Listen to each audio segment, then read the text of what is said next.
गोपीचंद पडळकरांविरोधात राष्ट्रवादीचे कार्यकर्ते आक्रमक झालेत। यावेळी शरद पवारांच्या कार्यकर्त्यांनी नागपुरात आंदोलन करत जोरदार घोषणाबाजी केली, तर नागपूरच्या व्हेरायटी चौकात आंदोलन करण्यात आलं। सांगलीच्या ईश्वरपूरमध्ये राष्ट्रवादीच्या कार्यकर्त्यांनी पडळकरांविरोधात आंदोलन केलं। यावेळी रास्ता रोको करणाऱ्या आंदोलकांची पोलिसांसोबत झटापट झाल्यामुळे पोलिसांनी आंदोलकांना ताब्यात घेतलं। गोपीचंद पडळकरांच्या विरोधात जयंत पाटलांचे समर्थक आक्रमक झाले। यावेळी इस्लामपूर बंदची हाक देत इस्लामपूर पेठ रस्त्यावरती जयंत पाटलांच्या समर्थकांनी रास्ता रोको आंदोलन करत रस्त्यावरती टायर जाळले। गोपीचंद पडळकरांनी जयंत पाटलांवरती केलेल्या टीकेच्या निषेधार्थ सांगलीच्या इस्लामपूर बंदची हाक देण्यात आली। इस्लामपूर बंद ठेवत पडळकरांचा विरोध करण्यात आला। सर्वत्र पडळकरांच्या विरोधात आंदोलन होत असताना दुसरीकडे पंढरपुरात धनगर समाजानं पडळकरांच्या प्रतिमेला दुग्धाभिषेक घातला। यावेळी पडळकरांचं वक्तव्य योग्यच आहे असं म्हणत समर्थकांनी पडळकरांचं समर्थन केलं। यावेळी आरक्षण मागतोय, तुझी बायको नाही असं म्हटल्यावर असंस्कृतपणा दिसला नाही का, असा सवालही पडळकर समर्थकांनी विचारलाय। खासदार संजय राऊत यांना घरात घुसून मारण्याची धमकी शिवसेना शिंदे पक्षाचे आमदार राजेश मोरे यांनी दिली। त्यामुळे आता संजय राऊत यांच्या भांडूप इथल्या मैत्री निवासस्थानाबाहेर पोलिसांचा मोठा बंदोबस्त तैनात आहे।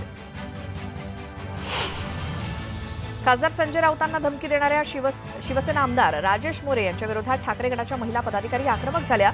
महिला पदाधिकाऱ्यांनी आमदार राजेश मोरे यांच्या विरोधात घोषणाबाजी केली। दादाताई पुन्हा एकत्र व्हा असे पोस्टर्स नागपुरात राष्ट्रवादी कार्यकर्त्यांनी लावले। दादाताई एकत्र व्हा, एक व्हा असे पोस्टरमध्ये उल्लेख करण्यात आला होता।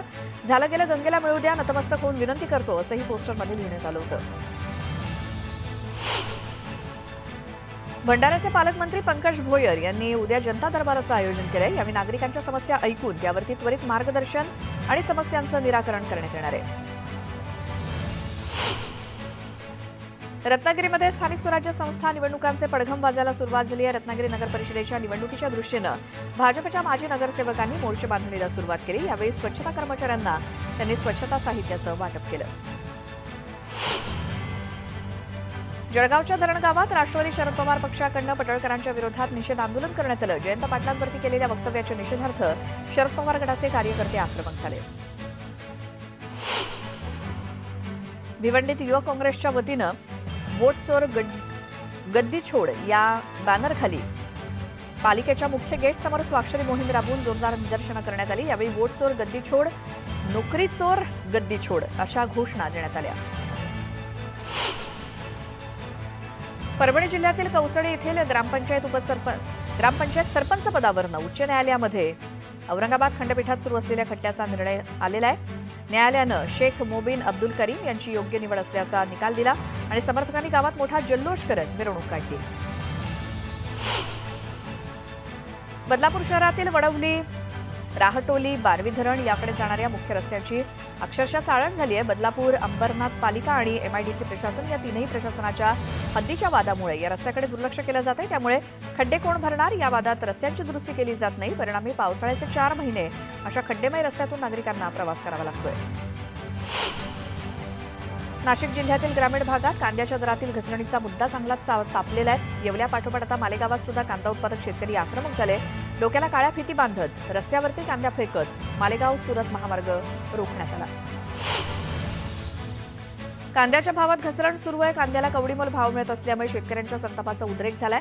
नाशिक ते छत्रपती संभाजीनगर महामार्गावरती प्रहार संघटनेच्या नेतृत्वाखाली संतप्त शेतकऱ्यांनी रास्ता रोको आंदोलन केलं।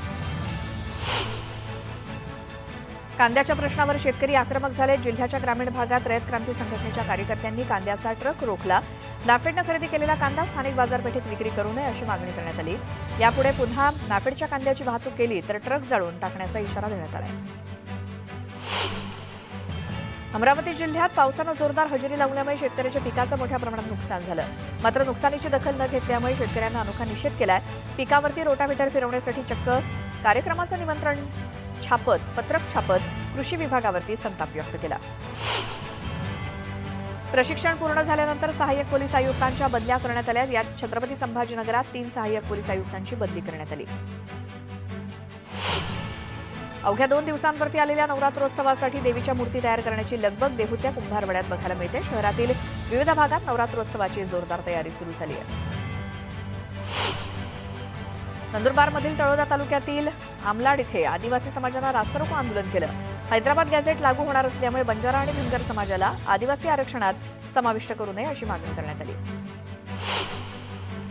चिपळूण तालुक्यातील शिक्षण विभाग सध्या रामभरोसे आहे. पंचायत समिती चिपळूणमध्ये शिक्षण अधिकाऱ्यांचं पद मागील कित्येक वर्षांपासून रिक्त आहे. जे कोणी प्रभारी म्हणून येतात त्यांची लगेच बदली होते आणि त्यामुळे संपूर्ण शिक्षण विभागाचा कारभार कोलमडल्यासारखा झाला आहे.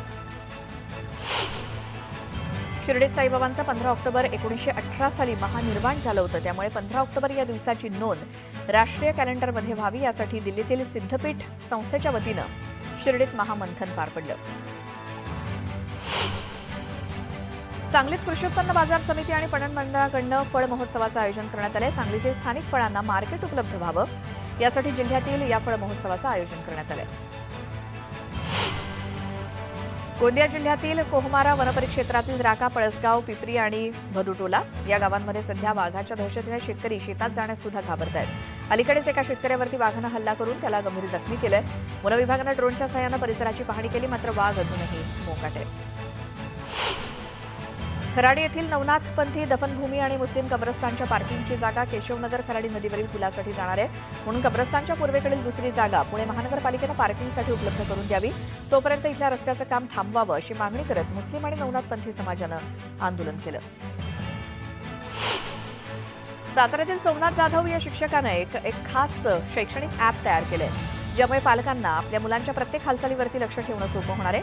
या शैक्षणिक ॲपचा शाळा आणि पालकांना उपयोग होणार असून या ॲपचं अनावरण पालकमंत्री शंभूराज देसाई यांच्या हस्ते पालकमंत्री कार्यालयात करण्यात आलं. साताऱ्याच्या मोती चौकातील प्रतापसिंह मंडळाच्या आईसाहेब या देवीचा आगमन सोहळा मोठ्या उत्साहात पार पडला. पारंपरिक वाद्य आणि ढोल ताशांच्या गजरात सातारा शहरातील नागरिक या आगमन मिरवणुकीत सहभागी झाले होते. शस्त्र सोडण्याच्या भूमिकेपासून माओवादी संघटनांनी फारकत घेतली आणि 2 दिवसांआधीच माओवाद्यांनी युद्धबंदीचे संकेत दिले होते. मात्र भूपतीची भूमिका चुकीची असल्याचं नवपत्रक माओवाद्यांनी काढलं. नागपुरातील मेंदूज्वराच्या संशयित नमुन्याची पुण्यामध्ये तपासणी होणार आहे. नागपुरात रॅपिड अॅक्यूट एन्सेफलायटिस सिंड्रोम म्हणजेच मेंदूज्वराचे 8 रुग्ण आढळले आहेत. संशयित रुग्णाच्या नमुन्यांची तपासणी पुण्यातील नॅशनल इन्स्टिट्यूट ऑफ व्हायरॉलॉजीमध्ये करण्यात येणार आहे.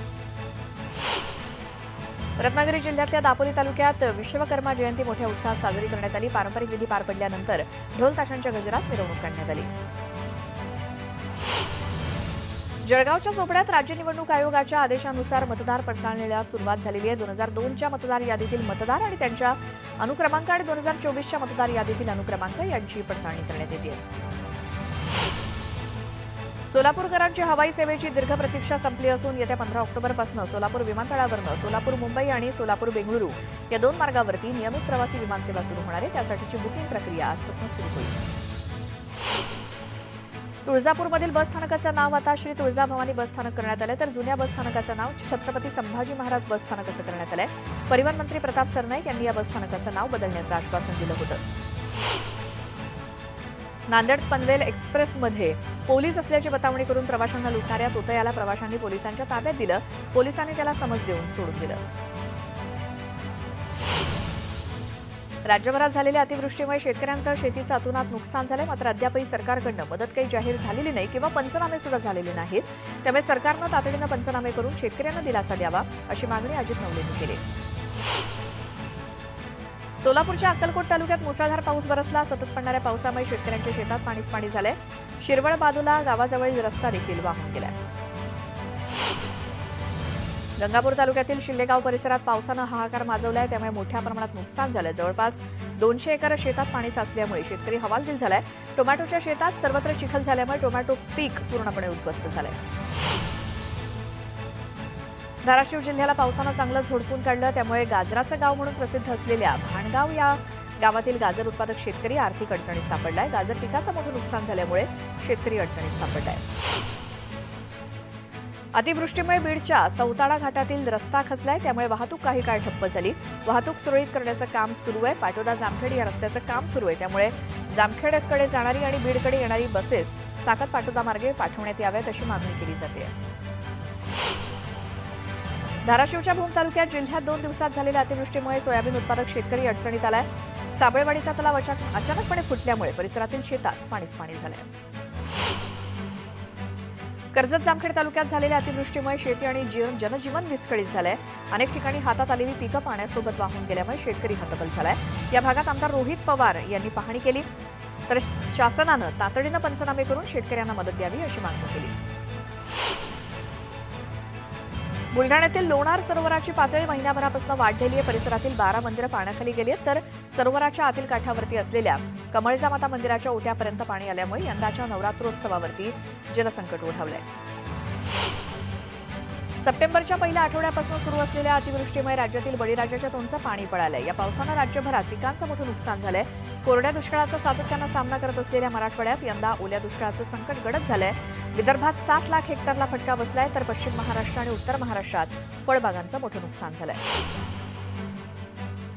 राज्यातील काही भागात पुन्हा पावसानं जोरदार तडाखा दिलाय. काही ठिकाणी अतिवृष्टीची नोंद झाली आहे. दरम्यान पुढील 2 ते 3 दिवस मुंबईसह राज्यातील काही भागात हलक्या ते मध्यम स्वरूपाचा पाऊस पडेल असा अंदाज हवामान विभागानं वर्तवलाय. या कालावधीत मेघगर्जना होण्याची देखील शक्यता आहे.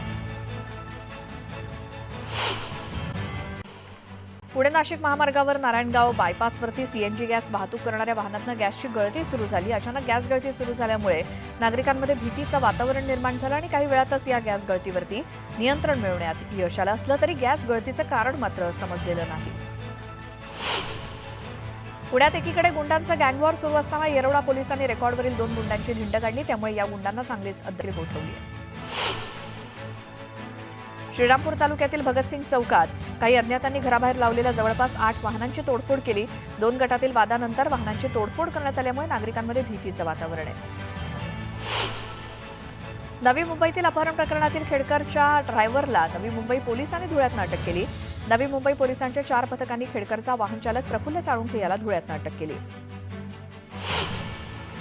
दुर्मिळ असलेल्या रक्तचंदनाचा साठा पालघर जिल्ह्यातील साखरे इथे आढळून आल्यामुळे खळबळ माजली. तब्बल 200हून अधिक म्हणजेच 12 कोटींचं रक्तचंदन वनविभागाकडून जप्त करण्यात आलं. दरम्यान वनविभागानं याविरोधात गुन्हा दाखल करून आरोपींचा शोध सुरू केलाय. बीडच्या केज तालुक्यातील धक्कादायक प्रकार समोर आलाय. केजमधील गट शिक्षणाधिकाऱ्यानं एका 16 वर्षीय मुलीवरती अतिप्रसंग करण्याचा प्रयत्न केला. या प्रकरणी त्याच्या विरोधात पॉक्सो अंतर्गत गुन्हा दाखल करण्यात आला असून पोलिसांकडून त्याचा शोध सुरू आहे. पालघर बायपास रस्त्यावरती हिट अँड रनची घटना घडली. या अपघातात 22 वराचा जागीच मृत्यू झालाय. सध्या सीसीटीव्ही फुटेजच्या आधारावरती पालघर पोलिसांकडून अज्ञात वाहनाचा शोध घेतला जातोय. स्टेट बँक ऑफ इंडियाच्या शाखेवरती पडलेल्या धाडसी दरोड्यातील मंगळवेढा नवं कनेक्शन समोर आलंय. या दरोड्यामध्ये वापरण्यात आलेली मारुती कार मंगळवेढा तालुक्यातील आंधळगाव इथून चोरीला गेल्याचं आता समोर आलंय. त्यामुळे आता या दरोड्यात असणाऱ्यांमध्ये मंगळवेढा तालुक्यातील कुणी आहे का असा नवा अँगल पोलिसांना मिळालाय. कर्जतच्या खालापूर तालुक्यातील ढेकू गावात गॅम्प्रो कंपनीमध्ये आग लागली. अथक प्रयत्नानंतर आगीवर नियंत्रण मिळवण्यात यश आलंय. सुदैवाने यात कोणतीही जीवितहानी झालेली नाही. नंदुरबार जिल्ह्यातील शहादा पोलिसांनी विदेशी दारूची तस्करी करणाऱ्या आरोपीला अटक केली. यावेळी कंटेनरसह 84,12,000चा मुद्देमाल पोलिसांनी जप्त केला असून आरोपीला देखील ताब्यात घेतलंय. कोल्हापूरच्या उजळाईवाडीमध्ये गुंडांनी हायडोस घातला. बेकरी व्यावसायिकांमध्ये दहशत माजवण्याचा प्रयत्न करण्यात आला. हातात कोयता आणि एडका घेत धमकावल्याची घटना सीसीटीव्हीत कैद झाली. पुण्यातील आंतरराष्ट्रीय विमानतळावरती बँकॉकहून आणलेलं ड्रग्ज जप्त करण्यात आलं. जवळपास 2,61 लाखांचं मेथाकॅलॉन नावाचं ड्रग्ज जप्त केलं. या प्रकरणी पोलिसांनी एका आरोपीला अटक केली आहे. येवल्यातून जाणाऱ्या नाशिक ते छत्रपती संभाजीनगर महामार्गावरती अपघाताची मालिका सुरूच आहे. एका कंटेनरनं आणि छोट्या टेम्पोची समोरासमोर धडक झाली. या अपघातात दोघांचा जागीच मृत्यू झालाय, तर 5 जण गंभीर जखमी झाले. वाशिमच्या कळंबा महालीजवळ पंढरपूर अमरावती एसटीचा अपघात झाला. या बसमधील 10 प्रवासी अपघातात जखमी झालेत. त्यातील 4घांची प्रकृती गंभीर आहे. बसचं स्टेअरिंग लॉक झाल्यामुळे महामार्गावरील उभ्या असलेल्या ट्रकला बसनं धडक दिली. येवला वनविभागाच्या पथकानं मनमाड रेल्वे स्थानक परिसरामध्ये सापळा रचून हरणासोबतच अन्य वन्य प्राण्यांच्या कातडीची तस्करी करणाऱ्या 4घांच्या टोळीला अटक केली आहे. त्यांच्याकडनं प्राण्यांच्या कातडीसोबतच अन्य वस्तू जप्त करण्यात आल्या आहेत.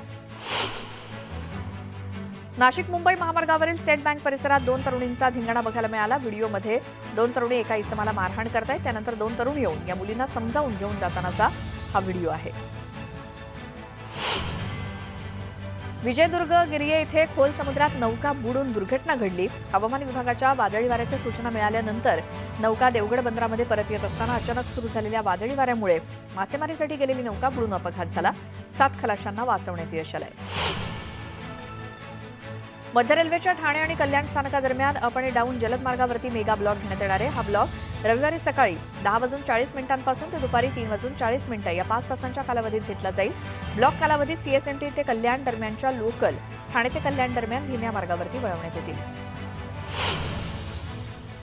मोनो रेल्वेची सेवा आजपासून अनिश्चित काळासाठी बंद झाली आहे. या बंद दरम्यान जुन्या मोनोरेलचं नूतनीकरण, नवीन रेक सुरू करणं आणि अत्याधुनिक सिग्नलिंग यंत्रणा बसवण्याचं काम केलं जाणार आहे. मोनोरेलमधून दैनंदिन प्रवास करणाऱ्यांना आता पर्यायी वाहतूक व्यवस्थेचा वापर करावा लागणार आहे. अटल सेतू ते वरळी सीलिंग जोडणीसाठी उड्डाणपूल बांधण्यात येणार आहे. यासाठी एल्फिन्स्टन ब्रिज बंद केल्यामुळे पर्यायी मार्गावरील वाहतूक कोंडी टाळण्यासाठी वाहतूक पोलिसांनी मार्गात बदल केलाय. दादर पूर्वेकडील भालचंद्र मार्ग ते टिळक उड्डाणपुलाकडे युरोनियन बंगलोपर्यंत वाहनांना प्रवेश बंदी असणार आहे. तर गुरुवारी रात्रीपासून ते दिनांक 17 ऑक्टोबरपर्यंत हे आदेश लागू राहणार आहेत. वडाळा ते कासारवडवली मेट्रो 4 मार्गिकेच्या पहिल्या टप्प्याच्या मार्गावरती मेट्रो गाडीच्या चाचणीला येत्या सोमवारी सुरुवात होणार आहे. मुंबई महानगर प्रदेश विकास प्राधिकरणाने या मार्गावरती यासाठी तयारी पूर्ण केली आहे. त्यामुळे आता या मेट्रोचा गायमुख ते कॅडबरी जंक्शन हा मार्ग सुरू होण्याच्या दृष्टीनं आणखी एक मोठं पाऊल पडलं आहे. स्टील महाकुंभ कार्यक्रमात राज्य सरकारच्या उद्योग विभागाकडून 9 कंपन्यांशी 80,962 कोटी रुपयांचा सामंजस्य करार मुख्यमंत्री देवेंद्र फडणवीस आणि नवकरणीय ऊर्जा मंत्री प्रल्हाद जोशी यांच्या उपस्थितीत करण्यात आले. या करारामुळे राज्यात 40,000हून अधिक रोजगार निर्मिती होणार आहे. All India ice manufacture association आणि विविध मच्छीमार संस्थांच्या प्रतिनिधींच्या बैठकीत 3 तास चर्चा झाली.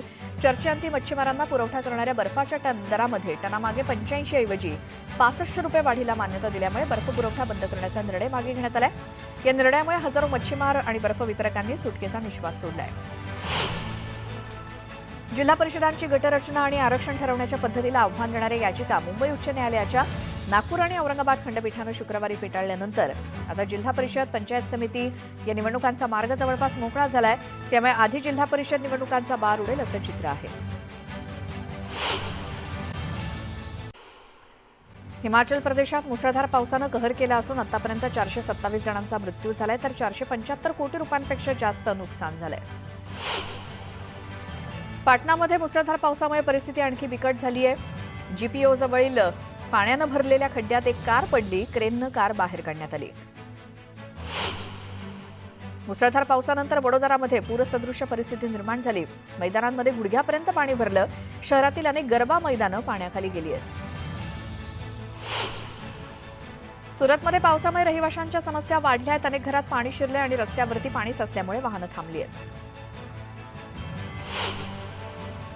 बिहारमधील दरभंगा इथे पावसामुळे नदी दुथडी भरून वाहते. जवळच्या 8 गावांमध्ये पूरसदृश्य परिस्थिती बघायला मिळते. 8,000हून अधिक लोक प्रभावित झाले. बिहारमधील गोपाळगंजमध्ये पावसामुळे रुग्णालयात पाणी शिरलं. आपत्कालीन कक्षात पाणी लोकांच्या अडचणीत भर घालतंय. मणिपूरमध्ये लष्कराच्या वाहनावरती हल्ला करण्यात आला. हल्ल्यात आसाम रायफल्सचे 2 जवान शहीद झाले असून अनेक जवान जखमी झालेत.